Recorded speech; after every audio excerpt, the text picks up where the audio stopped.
नमस्कार, मी अश्विनी तुमच्या सगळ्यांचे माझ्या नवीन ब्लॉग मध्ये खूप खूप स्वागत आहे। तर आज आहे शनिवार आणि हा दिवस माझ्या आयुष्यात येतो तो म्हणजे महिन्यातून एकदाच का तर दुसऱ्या सॅटर्डेला शनिवारी आम्हाला सुट्टी असते जॉबला म्हणून। तर आज मस्त निवांत नाही उठले अजिबात सुद्धा, कारण सकाळी आज स्वराजला सॅटर्डेची स्कूल होती, का ठेवली माहित नाही, बट स्कूल होती आणि यांनाही टिफिन द्यायचा होता। भलेही मला सुट्टी होती तरीही मला निवांत झोप भेटली नाही। सकाळी जे काही आपला टायमिंग होता त्यानुसार मला उठून त्याला रेडी करून यांचा टिफिन वगैरे देऊन मी त्याला स्कूलमध्ये सोडून आले।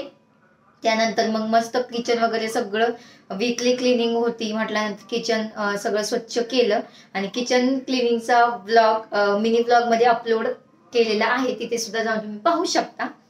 आणि त्यानंतर मग मस्त थोडेसे एडिटिंगचे वगैरे काम केले आणि त्यानंतर पुन्हा आपली जी घरातली धावपळ आहे ती सुरू झाली। ते म्हणजे सगळं घर स्वच्छ झाडून वगैरे सगळं फरची वगैरे क्लीन करून कानाकोपरे, कारण हा एक दिवस आठवड्यातला मी सगळं घर क्लीनच करते, कारण दररोज आपण थोडंसं पटपट आवरून जात असतो आणि तेवढा वेळ आपल्याला भेटत नाही की कानाकोपरे एकदम डीपली करण्यासाठी वगैरे।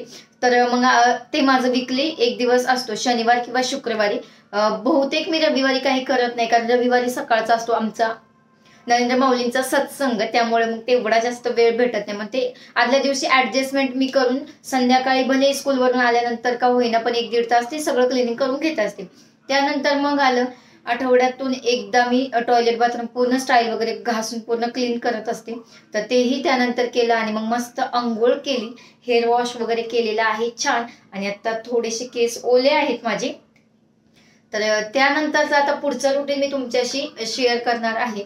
आणि असं वाटतं की आपल्याला सुट्टी आहे म्हणजे सगळ्या कामांतून मुक्तता, हा गैरसमज आहे। उलट घरी असल्यानंतर जास्त कामं आपल्याला असतात आणि हे बरोबर आहे की नाही ते तुम्ही नक्की कमेंट करून सांगा। जर एखादी लेडीज घरी असेल ना तर हा बाई इथे हेच खराब झालंय, तिथं तेच झालंय, हे धुवू का ते धुवू का, इथं डस्टच झालीये, हे भांडेच घासायचे, इथे हे असंच दिसतंय, मला हेच आणायचे, मला भाजीपाला आणायचे, मला किराणाच भरायचंय, मला हेच करायचं।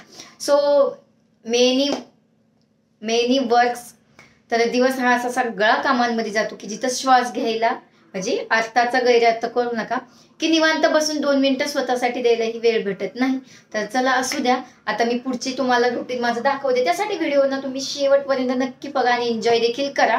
तर चला आता आपल्याला घालायचे आहे कपडे वाळू, तर वॉशिंग मशीन मधून मी पहिल्यांदा कपडे वगैरे काढून घेते आणि मग आपण जाणार आहे टेरेसवरती। खूप कडक असं ऊन पडलेलं आहे, हे भरपूर असं ऊन आहे, तर आपले कपडे अगदी 1-2 तासात वाळून सुद्धा जातील। तर चला, तर ह्या मशीनचा एक मला खूप यूज होतो की तो म्हणजे कपडे धुण्याचे वाचतात, तेवढा तरी वेळ थोडासा रिलॅक्स दुसऱ्या कामांमध्ये जातो आणि पटपट कामही होतात।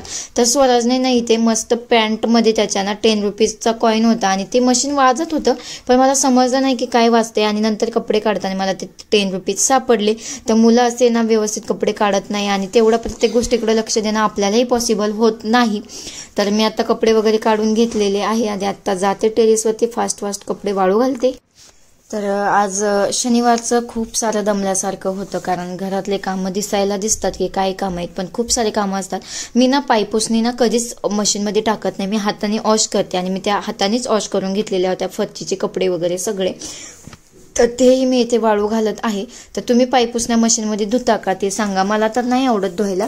टेरेसवरती आल्यानंतर खूप छान हवा सुटलेली होती, ऊन देखील तेवढंच होतं। तर स्वराज असला ना माझा की मला खूप हेल्प होती, त्याची मला खूप आठवण आली, कारण मी कपडे वाळायला घालते आणि तो पटपट चिमटे लावतो, तर तेवढेच 5-10 मिनिटं तिथेही वेळेची बचत होती। पण तो नव्हता, चला असू द्या, तो गेलेला होता स्कूलला। तर असे मी मशीन 2 दिवसातून एकदा लावते, तर खूप सारे कपडे असतात। त्यानंतर झाडं माझे होते टेरेसवरती, त्यांची जी माती होती ती पूर्ण वाळलेली होती आणि ऊन सुद्धा खूप प्रखड म्हणजे असं खूप जास्त होतं आणि त्यामुळे म्हटलं झाडांना पाणी घालू। गुलाबाने थोडीशी मान टाकली होती, तर म्हटलं चला त्याला पाणी प्यायचं, त्याला तहान लागली, त्याची तहान भागूया। आणि मग येथे मी मस्त झाडांना पाणी वगैरे घालून घेतलेलं आहे। तर ना आमचा जो काही जिना आहे ना त्याला आहे ना काही धरायला नाहीये, त्यामुळे दरवाजा वगैरे खूप काळजीपूर्वक लावावा लागतो। माझा एकदा तोल गेलेला पडता पडता वाचली, नाही तर जर वरून पडलं 4थ्या मजल्यावरून की डायरेक्ट पार्किंगमध्येच माणूस सापडेल, तर असं खूप भीती वाटते. सो ते काळजीपूर्वक करावं लागतं. त्यानंतर मग मी मस्त घरात आले आणि हे तुम्हाला एक गोष्ट दाखवायची होती, ती मी तुम्हाला दाखवते. हे जे मनी प्लांट आहे ना, ते खूप छान त्याची वाढ झालेली आहे आणि मी असं त्याला दोरी बांधून ना मस्त दरवाजाच्या साईडला असं सोडून देणार आहे. तर ही माझी आयडिया तुम्हाला आवडली का? पहा किती छान दिसतंय, तर नक्की सांगा. आणि त्यानंतर मग घरात आले, थोडासा झाडू लावून घेतला घराला. थोडा कचरा झालेला होता, ते कपडे काढल्यानंतर वगैरे धूळ वगैरे थोडीशी. आणि ना ॲक्च्युली आमच्या साईडने ना खूप सारी शेती ना, त्यामुळं काय होतं, खूप सारी धूळ येते. भले आम्ही 3rd फ्लोअरवर राहत असू, पण डस्ट प्रमाणाच्या बाहेर येते. हवाही सुटलेली असते आणि पूर्ण साईडकडनं ना पूर्ण मोकळा आहे, त्यामुळे डस्ट खूप येते. तर चला, अशा प्रकारे आता झाडू वगैरे मारून झालेला आहे. आणि बेडवरती तुम्हाला गचपण दिसत असेल, गचपणच म्हणावं लागेल, कंटाळा आलाय त्या पेपरचा. अगदी सुट्टीसुद्धा एन्जॉय करायला भेटत नाही. हे पहा, हा बंच पूर्ण चेकिंग बाकी आहे, पेंडिंग. आणि त्यानंतर रात्रीचे काही पेपर चेक केले होते, काही बाकी. एका टीचर जी येत नाही, जॉब सोडून गेली, तिचंही वर्क एक्स्ट्रा आम्हाला दिलं जातं. त्यामुळे खूप सारी चिडचिड होती. आणि बघा, दिवाळीत लोक आता शॉपिंग करत असेल, कोण काय. आम्ही करतोय दिवाळीचे पेपर चेक. टीचर हा जॉब दिसतो तेवढा इझी नाही हो, खांद्यावरती खूप साऱ्या जबाबदाऱ्या असतात नवीन पिढी घडवायच्या. तर खूप सारं बर्डन होतं, कारण रिझल्ट द्यायचा होता मुलांना, दिवाळीच्या आधीच रिझल्ट शो करायचा होता. त्यामुळे ही सगळी धावपळ चाललेली होती, म्हणजे सुट्टीचाही दिवस आनंदाने जगता येत नाही. तर अशा प्रकारे माझे हे सगळे कामं चाललेली होती. आणि स्वराज नाही म्हणून तरी थोडंसं माझं काम पटपट आवरत होतं. जेवण करायचा मूड नव्हता, कारण एकटीला घरी जेवण जात नव्हतं. अजूनही मी जेवण केलेलं नव्हतं, तर जेवण थोडं स्किप केलं. भूक तर लागून गेलेली होती, पण म्हटलं थोड्या वेळाने पाहूयात, आधी हा बंच चेक करूया, म्हणजे थोडं तरी ओझं कमी होईल.